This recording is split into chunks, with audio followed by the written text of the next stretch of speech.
Hello everyone, welcome back. Today I'm going to show you how to use Grammarly in Microsoft Word to make your writing clearer, more polished, and completely mistake-free.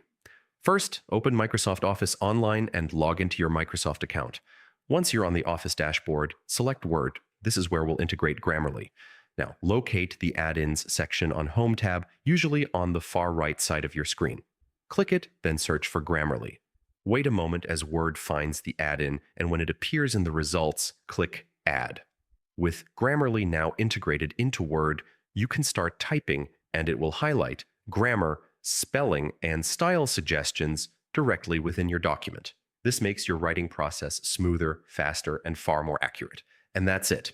In just a few simple steps, you've set up Grammarly in Microsoft Word, giving you a powerful assistant to improve your writing every time. Thanks for watching. Don't forget to subscribe, and I'll see you in the next video.